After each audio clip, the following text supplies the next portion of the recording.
Chaitanya Nityananda Gaurari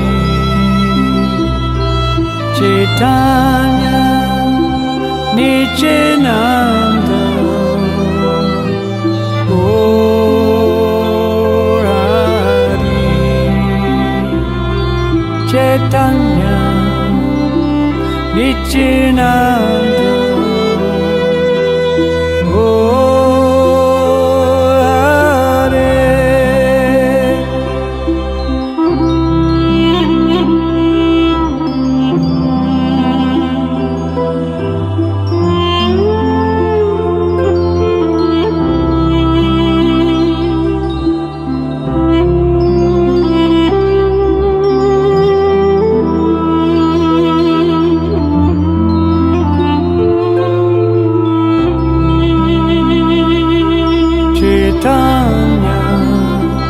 Nityananda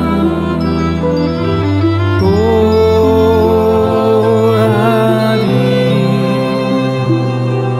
Chaitanya Nityananda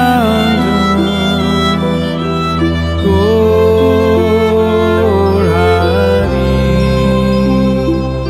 Chaitanya Nityananda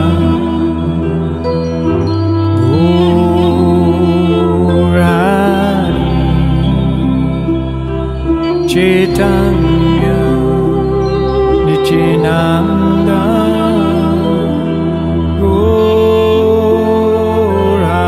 Gaurari Chaitanya Nityananda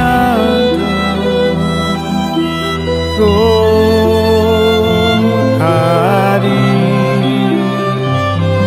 Chaitanya Nityananda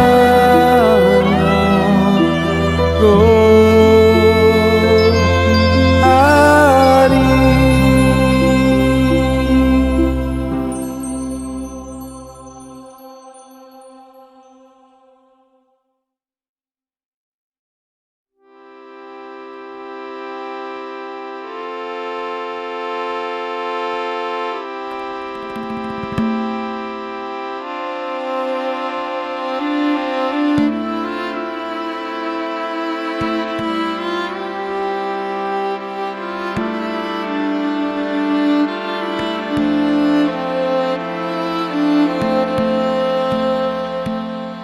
Chaitanya Nityananda Gaurari Chaitanya Nityananda Gaurari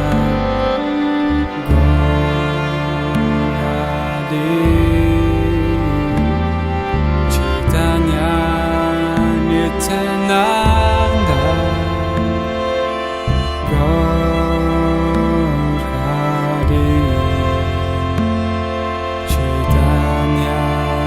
Nityananda Gaurari.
Vrinda.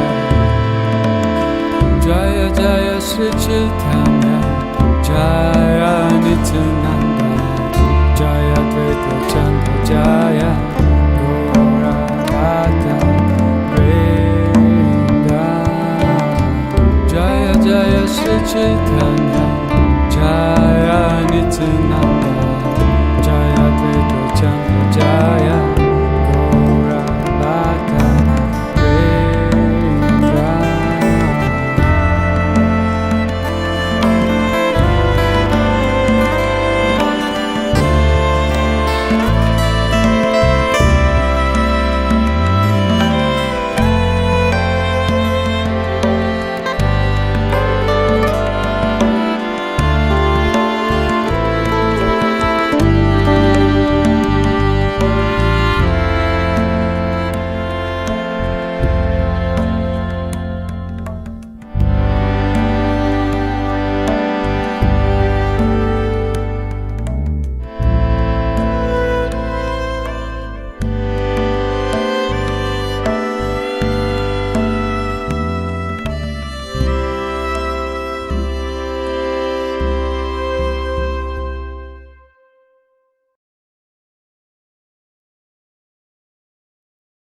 Warmly welcome everyone to this lecture, Forgiveness, a Decision to Grow.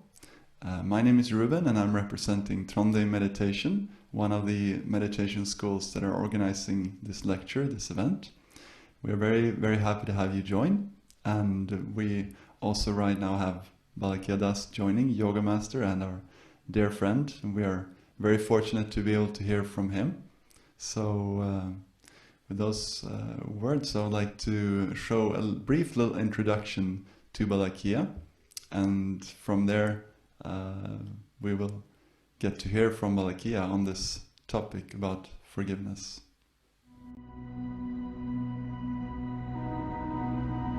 Hi, my name is Balakhilya, and I'm a happy man.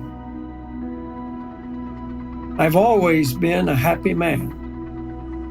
But before, I was a happy man because of my ideal material situation.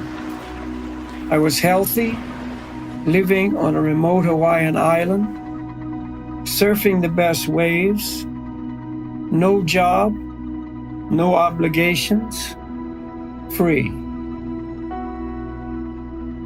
But I wanted more, a deeper inner satisfaction.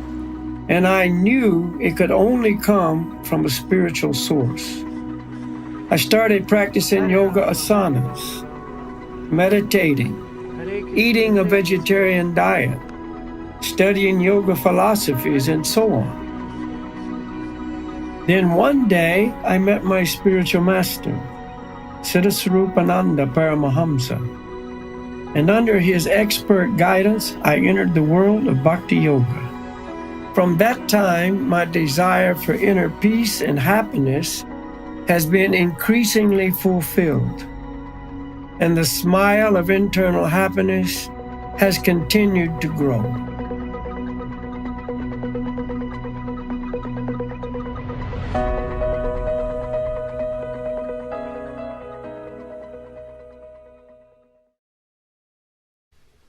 Namaste, Ruben. Haribol.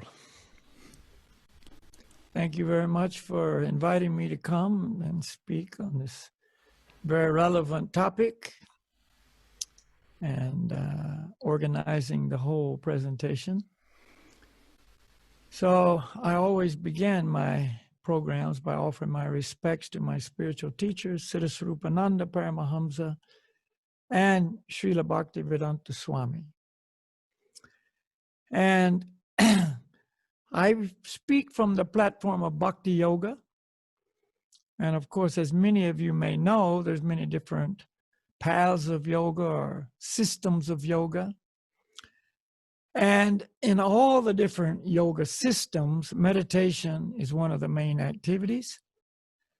So we're going to begin our program now with a very easy meditation that we will all take part in. And by doing this meditation, number one, it helps us to calm down, relax, so we can just be peaceful and receive this information. Number two, it helps us to understand the information that we do receive. And number three, you get to learn this meditation. And you can add it to your life. It's an integral part of a lot of our lives, and it can be an integral part of your life. So the type of meditation we'll do is mantra meditation. Mantras are transcendental sounds. That means spiritual sounds. They originate in the spiritual realm and descend into this material realm. And because they come from the spiritual realm, they bring with them great spiritual power. Therefore, when we come in contact with this transcendental sound, automatically we receive great spiritual benefit. So it's the easiest of all meditations, but at the same time, the most effective.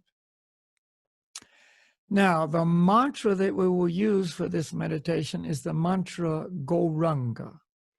And we will divide Gauranga into 4 syllables. Go, Ra, Ang, Ga. The technique is very easy also. First, we inhale through the nose, slowly and gently, but also very deeply, taking the air all the way down to the lower abdomen, and then filling the body from the bottom up. As we inhale silently in our minds, we will chant Go, Ra, Ang, Ga in a very soft and gentle way in the mind. Gradually, the body does fill with air, and then we begin to exhale. And out loud, we chant Go, Ra, Ang, Ga. And then we repeat. Inhale, Gauranga in the mind. Exhale, Gauranga out loud. Before we begin, we want to relax.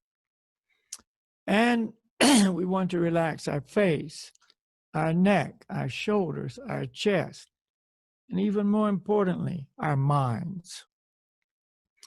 To help us relax, we're going to take a big breath in and let it out. With that outgoing breath, let your tensions, your anxieties, your frustrations go away with the breath.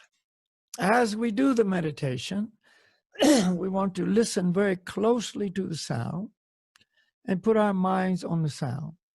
In other words, meditate on the sound. All right. So I want everyone out there in internet land, at home, wherever you may be, to relax, get comfortable. If you're sitting on the floor, on a chair, on a sofa, doesn't matter, just try to get comfortable. And prevent any distractions that may be there. All you have to do is follow my guidance. And when we finish the meditation, just sit quietly for a few moments. I suggest that you close your eyes. This helps us to relax more deeply, and it also prevents distraction. So when we finish and you're sitting quietly, keep your eyes closed and just feel the effect. Feel the peace, the calmness. See, a whole nother experience inside. All right? So here we go. Everybody take a big breath, let it out, and relax.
And now very slowly, gently and deeply inhale and chant Gauranga in the mind.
Two more times.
Hari Bol. Okay, so you can see this is a very easy meditation to do and also very relaxing. Early morning is a very good way to do it. Start your day with this meditation, end your day with this meditation. But of course you can do it anytime. So it's yours. Add it to your life. Okay, all the information I'll present now is based on the teaching of the Vedic scriptures. The Vedas are the most ancient scriptures. Actually, they were written down 5,000 years ago. But this knowledge is eternal knowledge. So prior to being written down, it's passed down orally from one perfect master to the next. And this line of perfect teachers is known as a disciplic succession, or parampara. And a parampara is necessary for the truth to descend in its pure form. We are in the parampara known as the Brahma Sampradaya, and we feel very fortunate to receive our knowledge through this lineage. So this is not my opinion. I'm just passing on this eternal science.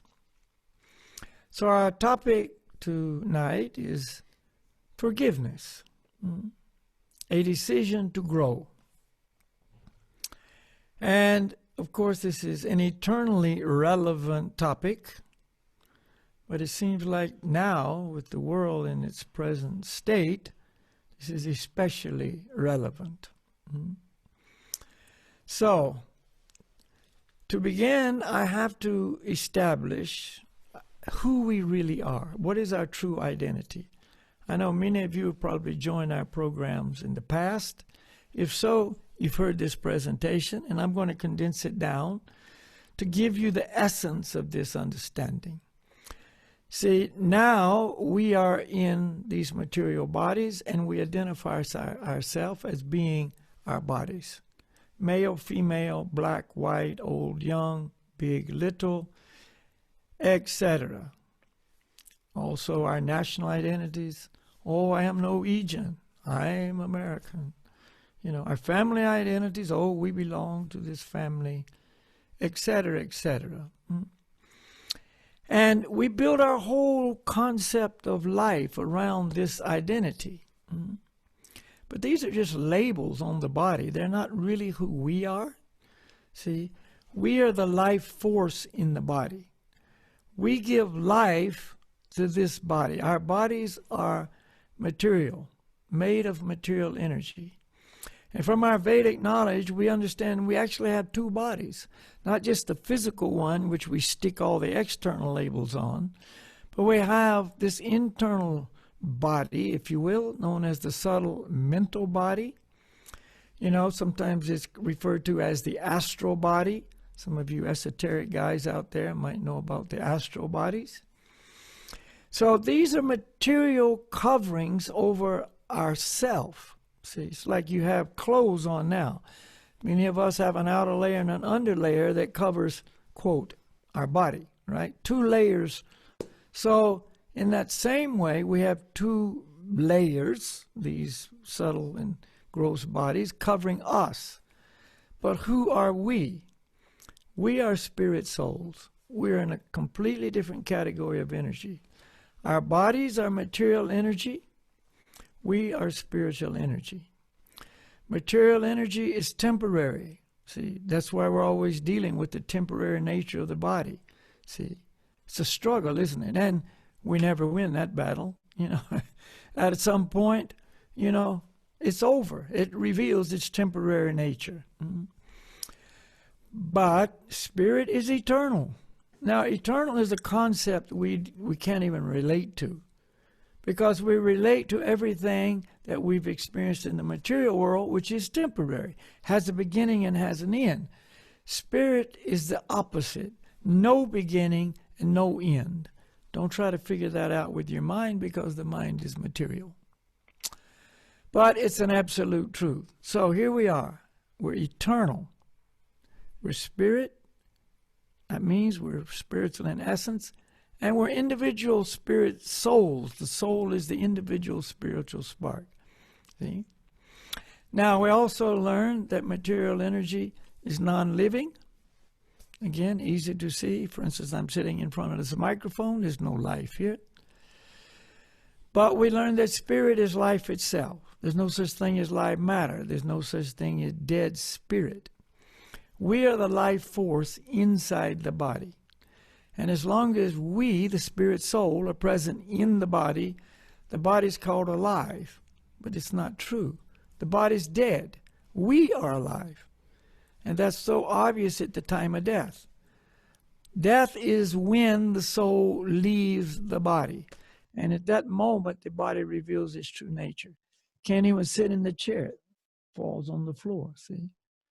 Yes, we are the life force in the body.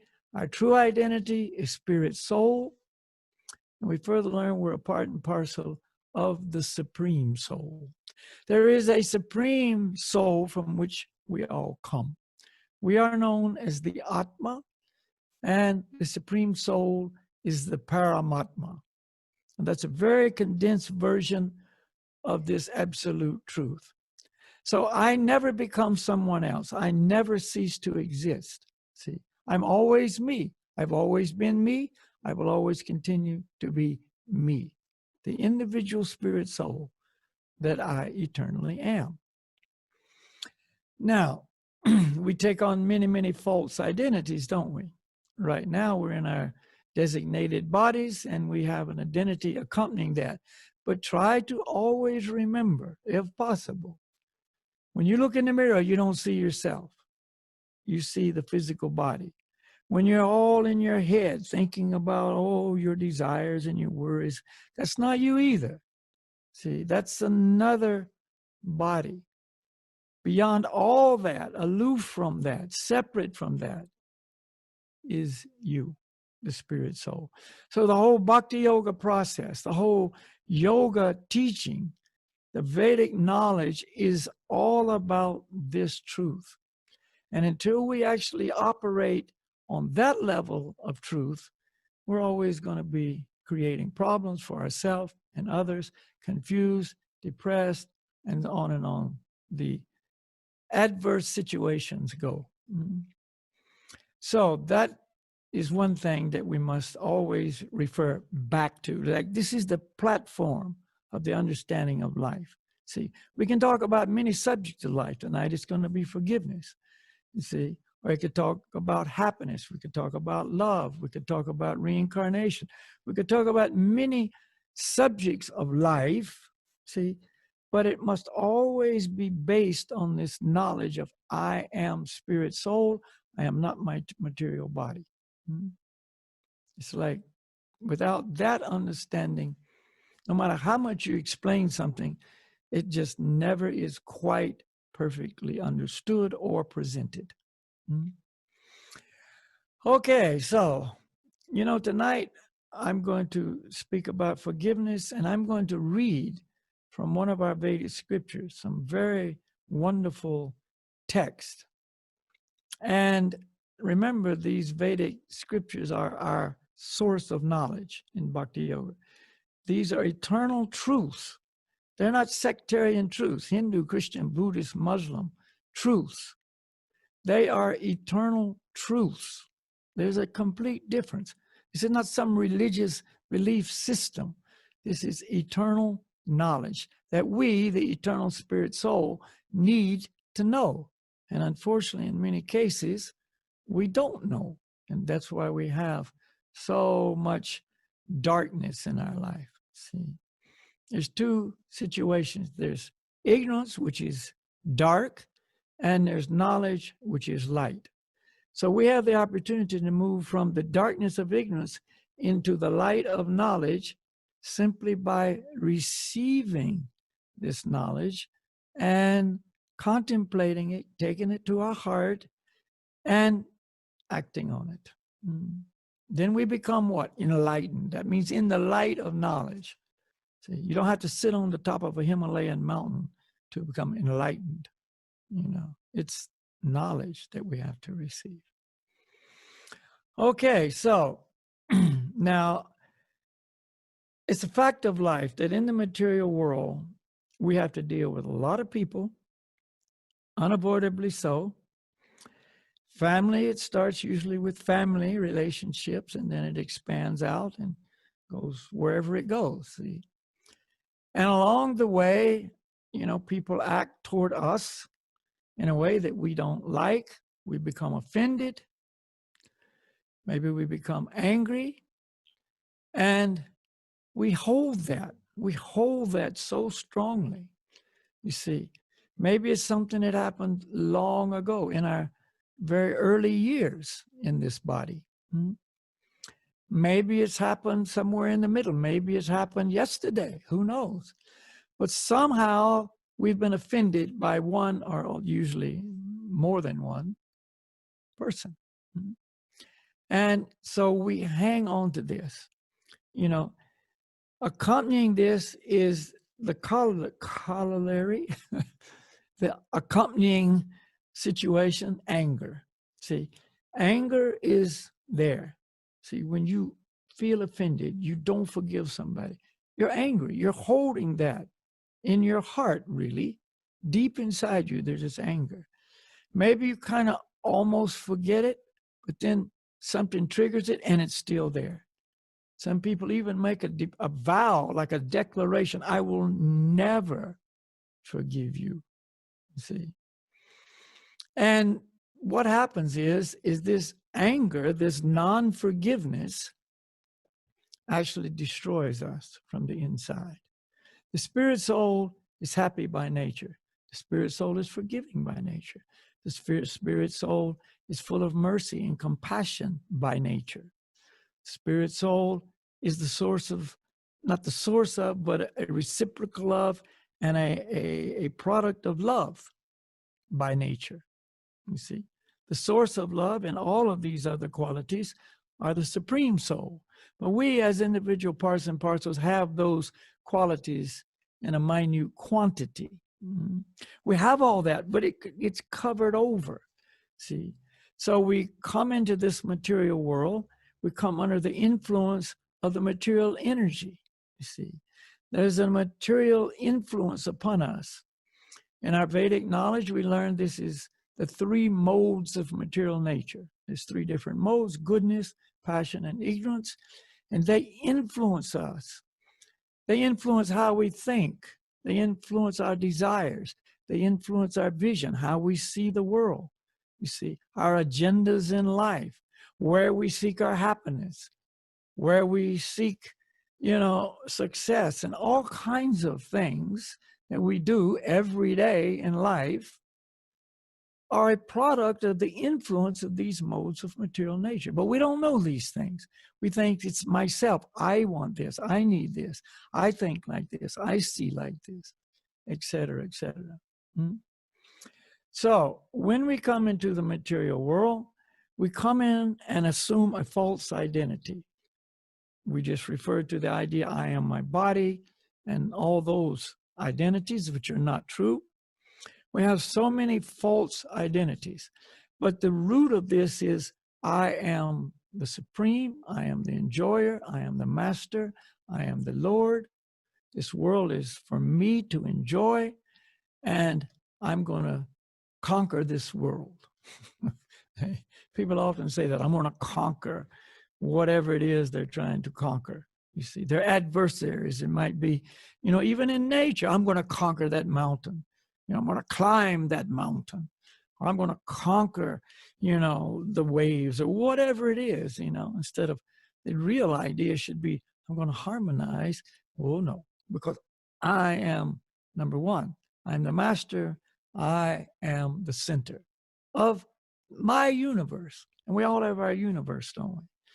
I'm in the center, and everyone and everything revolves around me. This is called false ego. The true ego is completely the opposite of that. I'm eternal spirit soul. I'm subordinate to the supreme soul. And my eternal function is to render service to the supreme soul. My relationship is a relationship of harmonious love. And out of that comes the desire to please the one that I love. It's normal stuff. See, but it's on the eternal true scale. See? This is true ego. But we're not in the world of true ego. We're in the true world of false ego. So the strongest force of all forces is love. When we assume this false identity, that becomes perverted along with everything else that we conceive. And therefore, we have not love, but lust. Lust is the all-pervading force in this world. So we're under the influence of lust. And so in Bhagavad Gita, which is one of our main scriptures, is described a very unique scenario. From contemplating the objects of the senses, one develops attachment. We all do that, right? We sit around and think, oh, I would like to enjoy, maybe it's a new bicycle. Maybe it's, a trip to the mountains. Maybe it's another person that I've just met, and I see that person and I contemplate that person and the relationship and all the joy that will come from that, et cetera, et cetera. It's unlimited, but from contemplating the objects of the senses, one develops attachment. We become attached to the idea, see? And from attachment comes lust, see? Everything is progressing further and further. The idea, the attachment, the lust. Now, lust is that same force as love, but in its perverted reflection. So now it controls me in a way that I must have it. I must get it. And so I'm burning to satisfy that lust, you see? And maybe we do get what we want, but that doesn't satisfy the lust, because lust is like a fire that's constantly fueled by enjoying the object of lust. And it burns hotter and hotter, but it never satisfies. And so out of that comes what? Anger. This is the next step. After lust is anger, you see. And the world today is so angry. The whole world is under the influence of lust. And I say the whole world, this is a general term. I'm not saying every single person everywhere is, but I'm saying in general. The world is under the influence of lust. Lust produces anger. And so therefore the whole world is basically angry. And if you got a hard time accepting that, look at the situation on planet Earth right now. There's so much anger, you see, in so many different countries, and the immediate cause that's fueling this, whether it's the situation that took place in America, I'm sure everybody's familiar with that, terrible thing happened, unjust completely, but it was the spark that fueled the anger. The anger is like gasoline. That's the spark. You throw the spark on the gasoline, whoosh, and it bursts into flames, you see. And uniquely enough, many places in the United States right now are, have been or are presently in flames. I mean, it's just so symbolic. It's just, whoosh, there it goes. It's burning up, We're burning up inside. You see, we're so controlled by this anger and this lust and this whole terrible feeling inside that we can't even live a life of peace and harmony and happiness. We can't look and see the truth as it really is. You see, from lust comes anger. From anger comes loss of intelligence. Intelligence, as defined in the Vedas, is the ability to see things in their proper perspective. When you're under the influence of anger, you can't. Loss of intelligence. You can't see things in the proper perspective. See? So we do things we would never do otherwise. We say things we would never say otherwise. We're not that kind of person, but we become that kind of person. You see, instead of wanting to help and nurture and, extend compassion and mercy and harmony and love, we want to hurt. We want to get revenge. We want to do bad things. We want to see other people suffer, you see, as if this is going to help something. No, it does not help anything. It just creates a bigger problem. And it just escalates on and on. And like now we got a worldwide situation. It's escalated and escalated, you know, and it's continuing. It's not over. You know, it's just blowing up more and more. And many countries are involved now. You know, and some people's on this side and some people on this side, we're right, conflict. You know, if you go back, you know, to look at it, you know, from what we just learned, we're not our material bodies.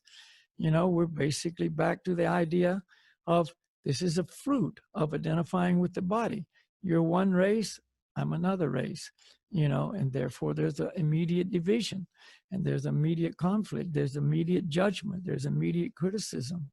There's immediate feeling, I'm superior, you're inferior, or, you know, you're putting me down, you're offending me, you know, and these things are going on. I'm not saying, you know, that everybody's right here. There's a lot of injustice. There's a lot of things wrong, but it's got a root cause. And until you come to the root cause, you don't solve anything. You might patch it up and, all right, all you guys come together and let's talk this out. But you haven't really solved the problem because you haven't conquered, you know, I don't like that word, but I just used it. You haven't overcome the problem of, you know, false identity and contemplating the object of the senses, thinking I'm the enjoyer, this is going to make me happy, the attachment, the lust, the resultant anger. You haven't addressed that, you see? You're just trying to mitigate it from the outside, but that's not really going to work. That's been going on forever. You can look into histories and the histories and the histories before those histories, and it was the same situation. Somebody didn't like somebody felt offended, there was some injustice done, there was the desire to control and to rule, and so these guys took over these guys, and then somebody came and took them over, and then somebody came and took them over, and it's just, you know, it just, where does it end? It doesn't end. As long as we maintain this whole material concept of life, we have to go to a higher level of consciousness. This is the only solution. But anyway, I said we're going to read from this Vedic knowledge because it's so wonderful what we're going to hear. So, in our ancient Vedic history, there was a great personality known as Maharaj Yudhisthira. And he was known and is still known throughout the universe for his virtue, for his righteousness. He was the most perfect example of how it should be in our consciousness, in our hearts, in our feelings toward other people. As is the scenario in the cases in the material world, he had been wronged, completely wronged. Injustice had been done to him out of envy toward him and so on. He had every right to be angry. There's a lot of details which I'm not going to get into, but let's just leave it at that. He had every right to have been offended and to be angry and to seek revenge. He's speaking with his wife, and so his wife is actually not understanding. Why aren't you doing something about this? Why aren't you getting back? Why aren't you, you know, because, you know, that's normal, right? So he talks like this. This is his words. Let me put on my eyes so I can see. Hard to read without being able to see what you're reading. Okay. So Maharaj Yudhisthira replied to his wife Draupadi gently, "Intelligent lady, through anger we may sometimes gain wealth, but anger ultimately destroys mankind. Real prosperity crowns one who conquers anger and brings adversity to one whom anger controls. Anger is the root of all destruction, An angry man commits sin blindly. An angry man will kill even his preceptor and insult his elders. He cannot distinguish between right and wrong. There is nothing an angry man might not say or do, even to the point of sending himself to death's abode. Knowing this, I will not indulge in anger, Drupadi. Rather, I will strive to control it. Drupadi listened respectfully. She knew her husband's grasp of religion and morality was unsurpassed. He was capable of instructing even the gods. Sitting on a simple mat of kusa grass, Yudhisthira continued. When a weak man is oppressed by one more powerful, he should not display anger, lest he bring about his own destruction. There are no blessed regions in the hereafter for those who destroy themselves. Thus, the weak should always control their anger. Only fools praise anger, considering it equivalent to energy. The wise keep anger at a distance. The man consumed by anger does not easily acquire generosity, dignity, courage, skill, or the other attributes possessed by men of character. The wise consider him a man of character who restrains his wrath. The pious always praise such a man because they understand that the forgiving man is always victorious. One who represses his anger, even when antagonized, rejoices in the next world. For this it is said that a wise man, whether strong or weak, and even if in difficulty, should always forgive his persecutor. By now, Yudhisthira's brothers had gathered and were listening. Yudhisthira went on describing the glories of forgiveness. If there were not forgiving persons in this world, chaos would soon prevail. If kings and other superiors give way to anger, the distressed people would quickly meet with ruin. If inferiors do not tolerate their superiors' admonishments, sin will take root and destroy mankind. I shall cite you the verse spoken in ancient times by the Rishi Kashyapa. Quote, "Forgiveness is virtue. Forgiveness is sacrifice. Forgiveness is the Vedas. Forgiveness is purity and penance. It is truth, piety, religion, and the holy Narayan. Through forgiveness, the universe is sustained, and by practicing forgiveness, a man can attain to everlasting regions of bliss. How then can I renounce forgiveness, gentle lady, in which is established spirituality, truth, wisdoms, worlds?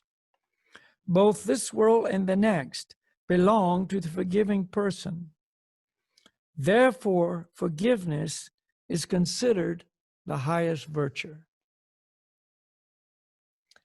Now that is the wisest words of this unbelievably wise person. He is absolutely intelligent. He sees things in the proper perspective. His wife and those around him were seeing anger is the correct response to what has occurred. He's seeing with intelligence, with wisdom, with virtue. This is his consciousness. And therefore, you heard his words. Anger destroys mankind. forgiveness is the only answer. Remember where anger comes from? Lust.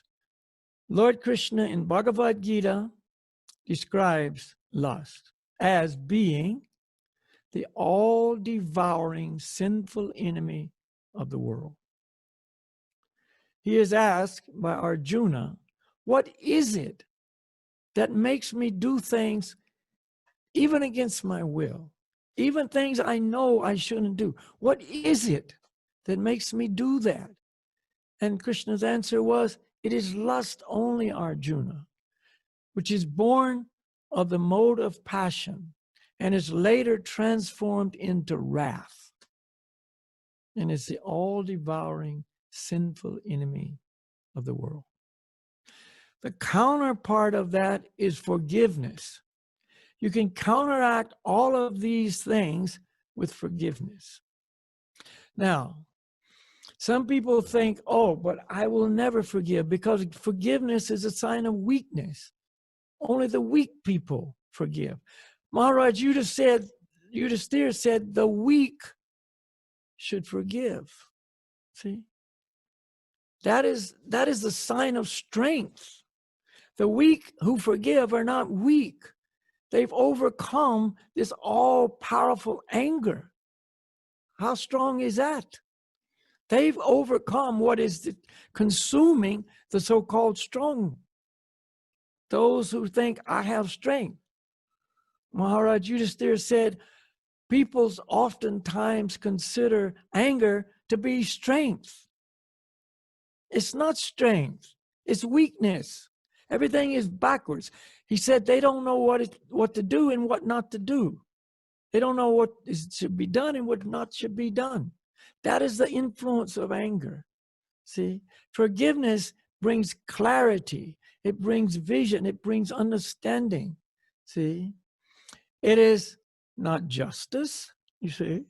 We're not saying forgiveness is justice. We're not saying what this person did. It's not a declaration of, okay, you know, this is wrong. It doesn't minimize the wrong. It is wrong. Yes, it's wrong. But the anger is more wrong. The anger is not the solution, you see. Anger is so destructive.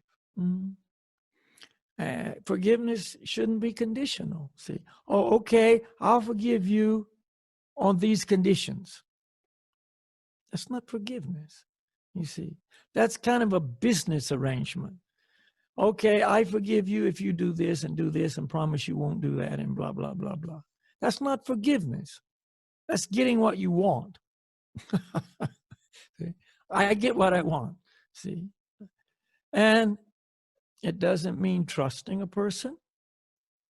There's nobody said if you forgive somebody, that automatically means you trust them. No way.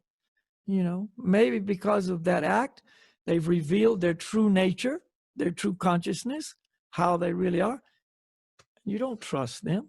Trust has to be earned. They haven't earned it. They have done the opposite.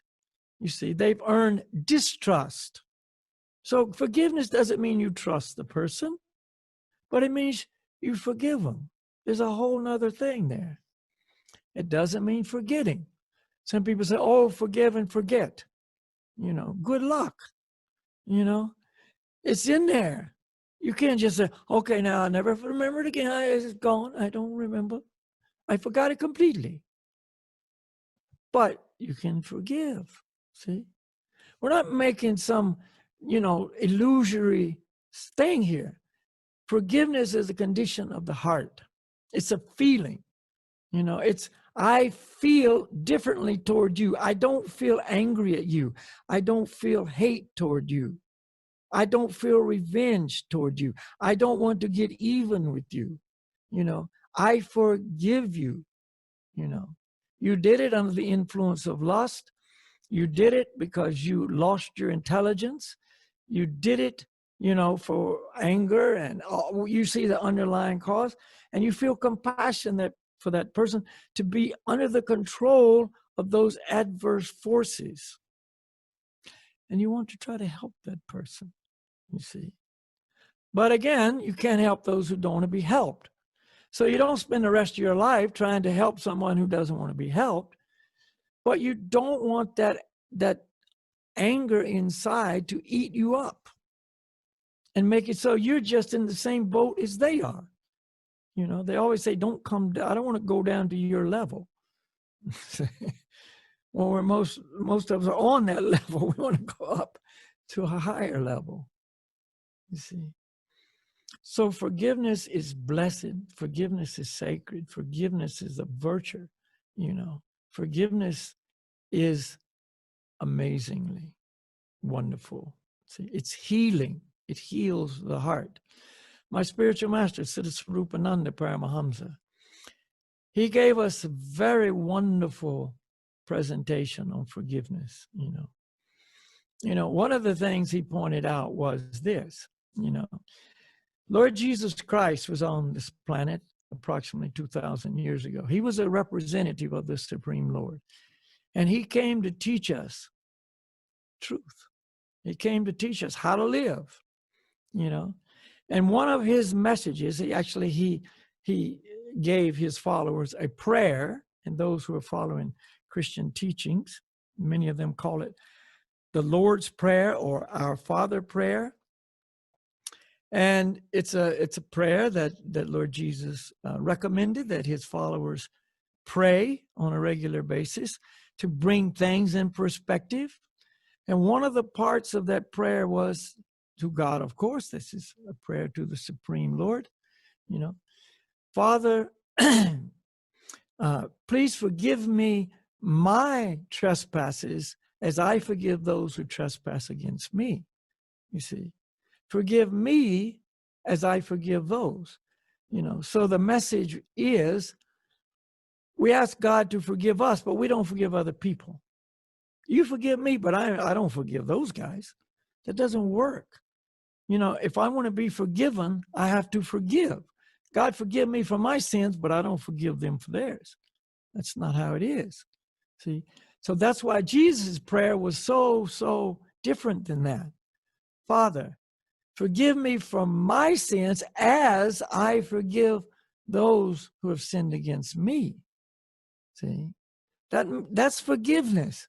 I forgive those and you forgive me. Now everybody's forgiving everybody. And God, being the all-forgiving personality of all forgiving personalities, forgives everybody already. You see, you commit a sin against God, he's already forgiven you. You see, he's not holding on to anger. He doesn't seek revenge, you know. But the understanding in the subject of forgiveness is I can't forgive someone who did something against someone else. That person that's between those two people.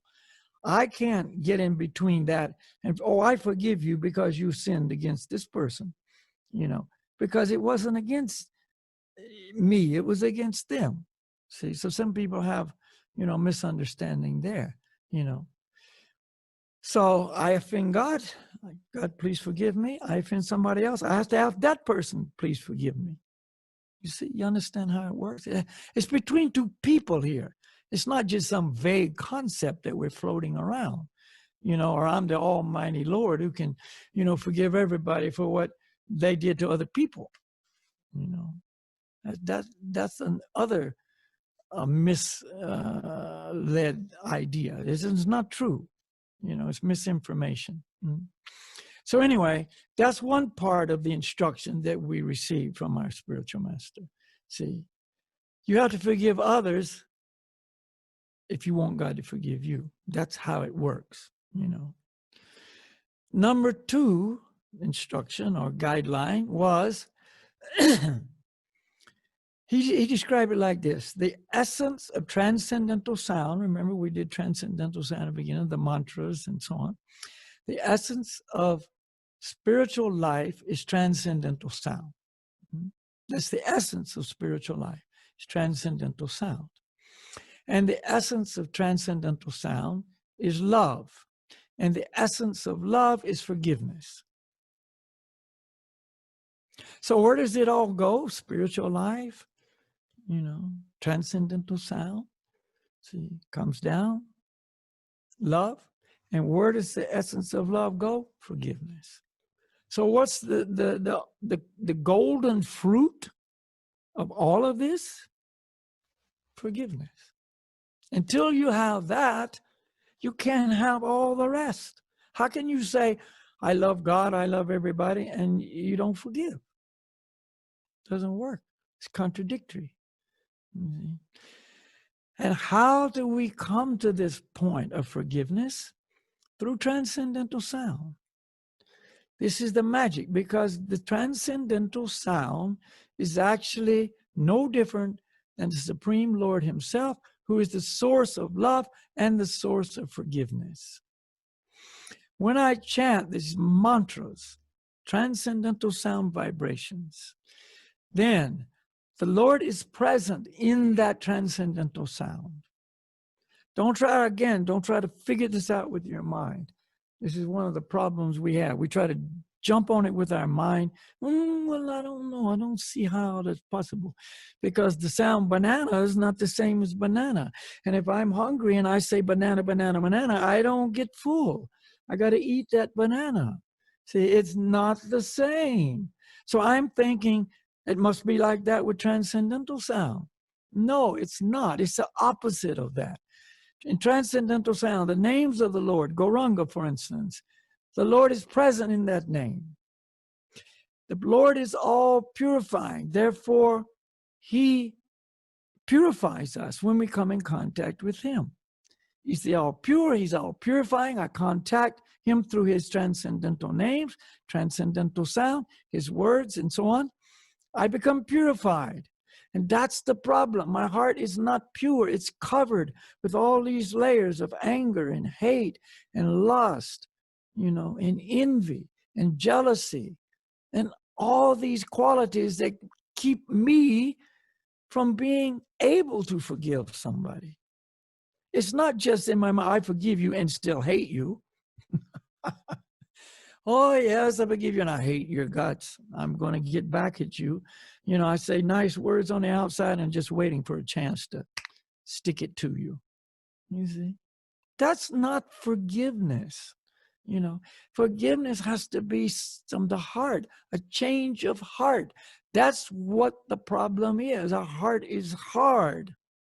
It's full of anger and lust and greed and all the things that destroy us and make it so I can't even enjoy life. I'm always, in the midst of some chaotic turmoil, inside. How horrible is the feeling of hate and anger, you see?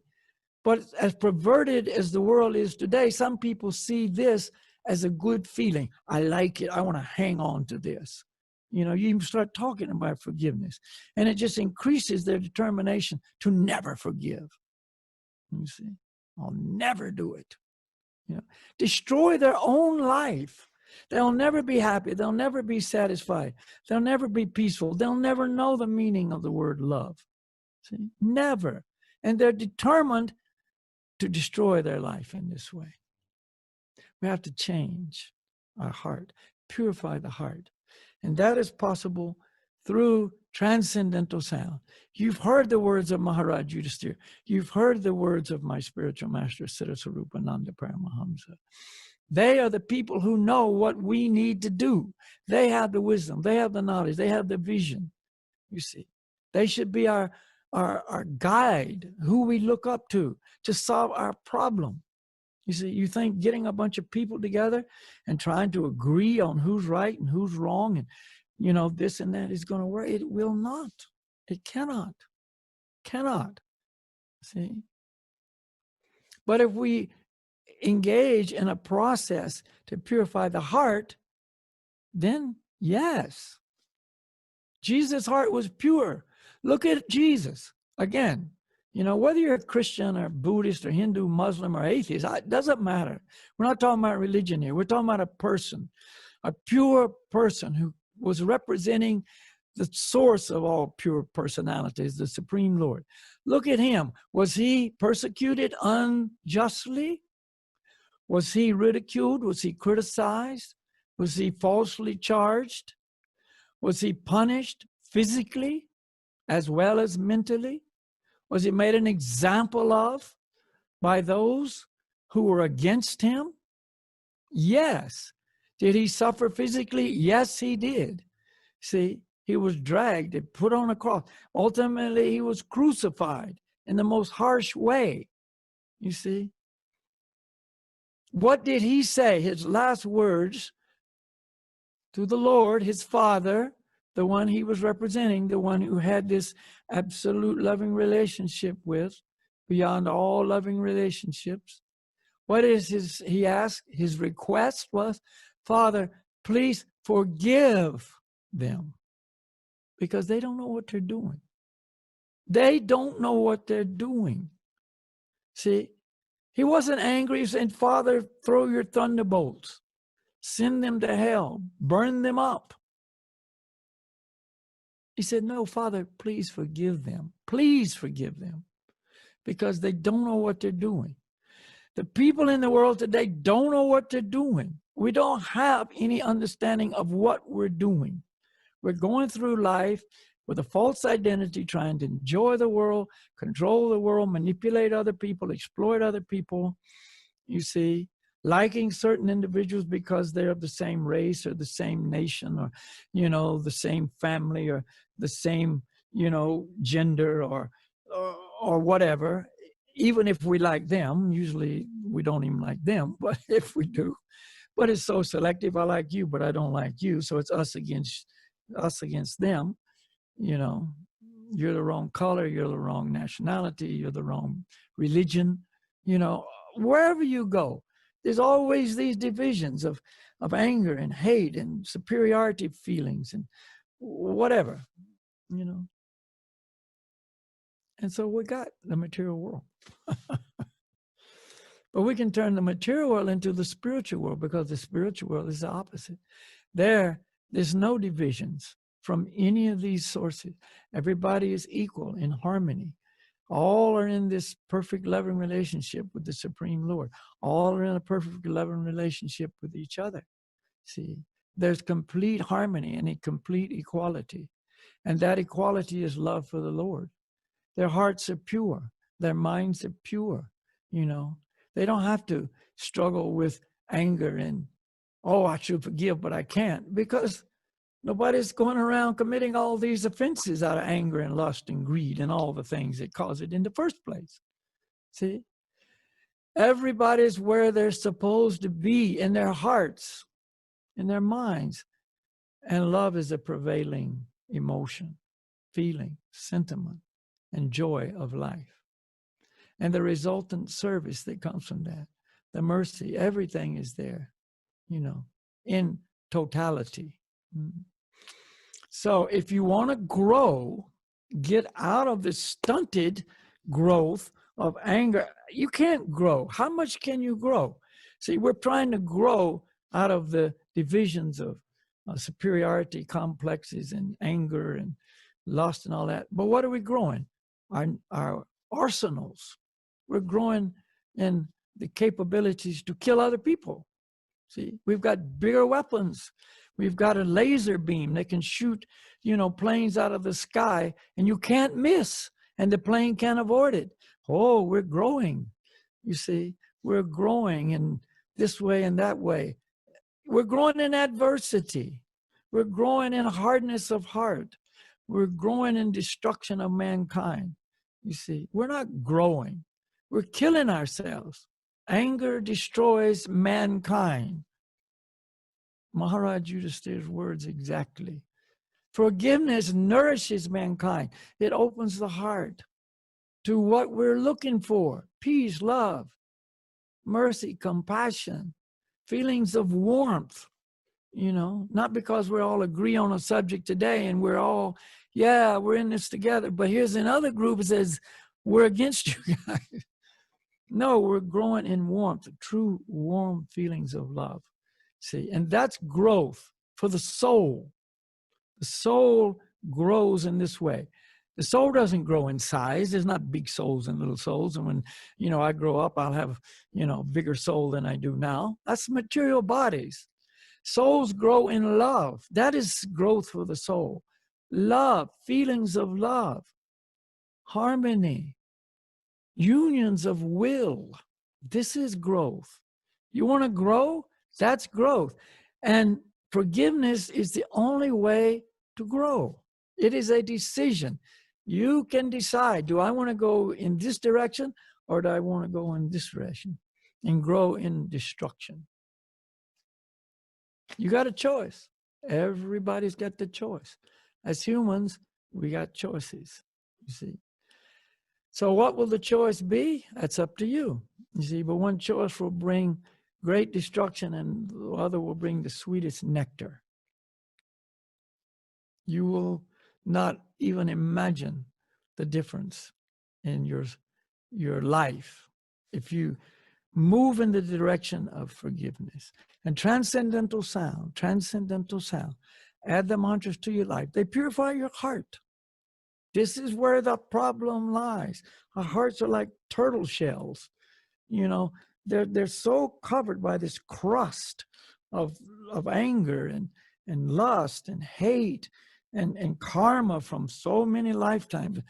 It's like a turtle with layers and layers of barnacles on it. You know, you couldn't break through it with, you know, a chainsaw. But if you melt that from the inside, how about that? You can melt that crust from the inside, you know, and it falls away. And there's the soft, warm, loving person that we really are.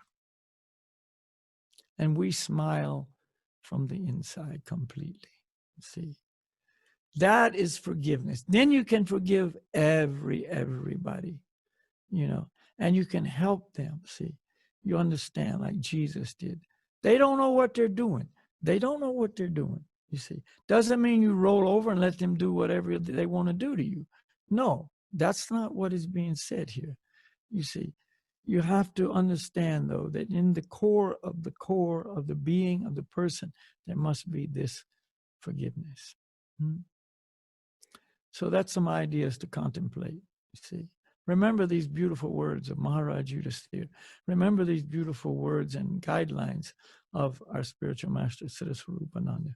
Take these mantras, see. So we're going to have a little mantra session right now. Sankirtan. We're going to chant. I'm going to chant. You listen. You repeat. And then I will sing. You repeat. I will sing. We've got a few people here. They will be chanting. After I chant, they will respond. You chant with them. Okay? And don't think about this, that. Just let the mantras go through the ear, down through the mind, to the heart. Yeah. Don't stop it here. Oh, but this is... No. Shut up and just let the mantras go. Okay.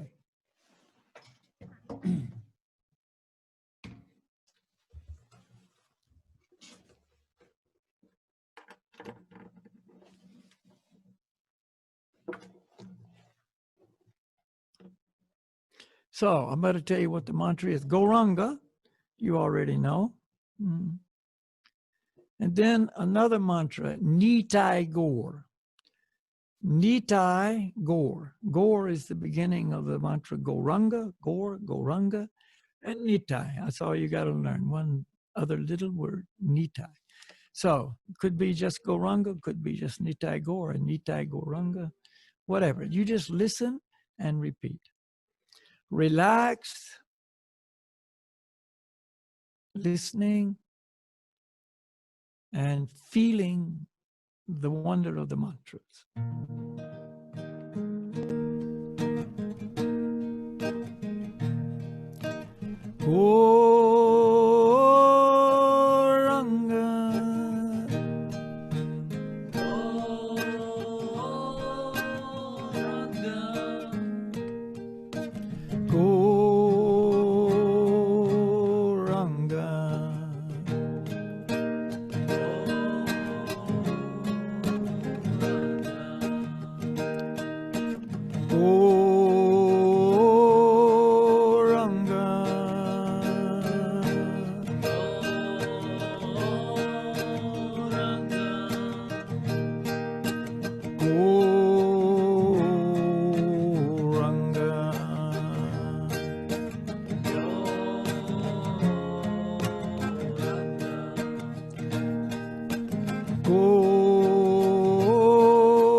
Nitai go.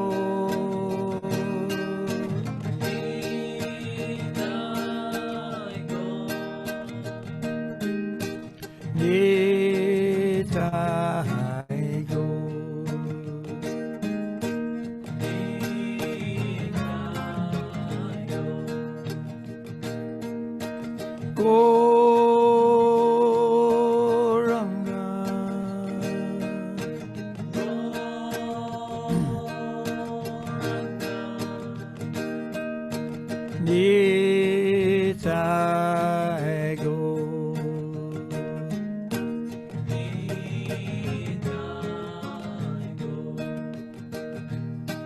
Goranga. Nitai go.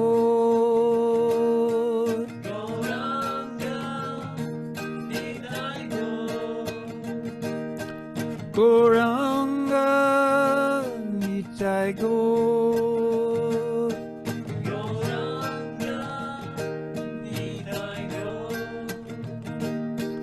Goranga Nitai go.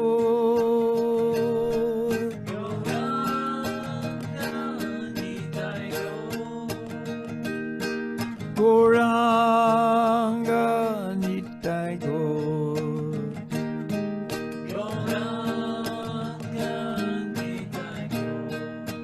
go. Goranga Nitai go.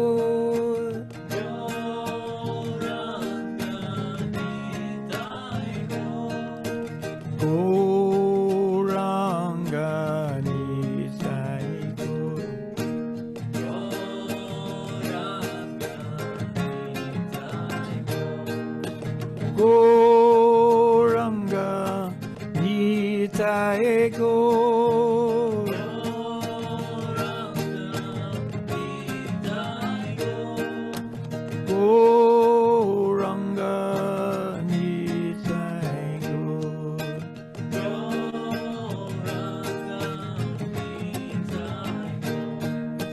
Goranga Nitai go. Goranga Nitai go.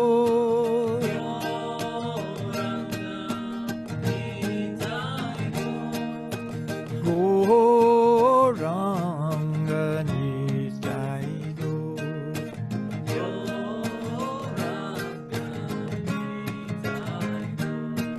Goranga Nitai go. Goranga Nitai go. Goranga Nitai go. Goranga Nitai go. Goranga Nitai go.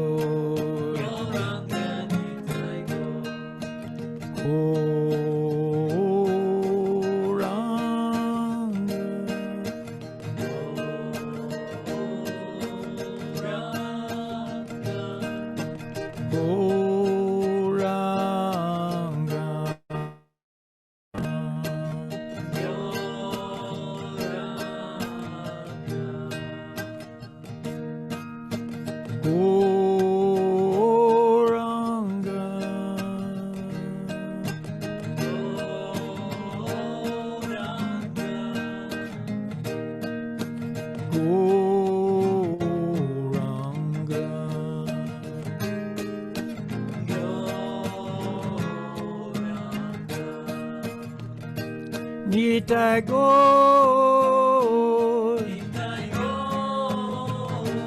Nitai go.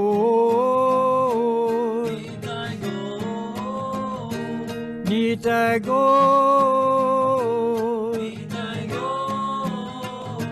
Nitai go.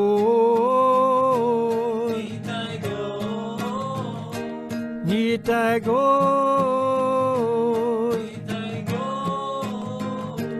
Nitai go. Nitai go.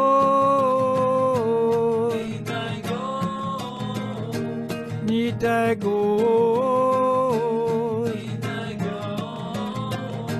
Nitai go. Nitai go.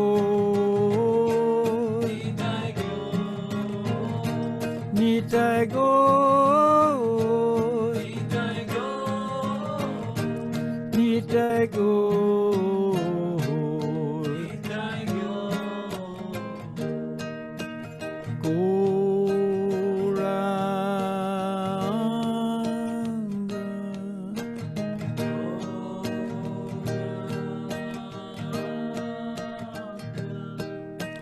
Nitai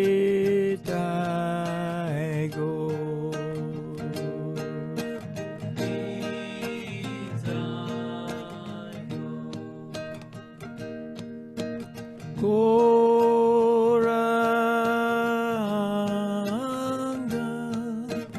Gauranga,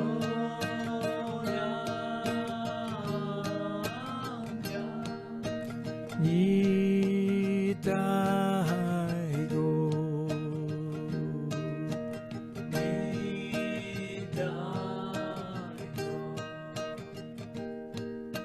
Nitai go,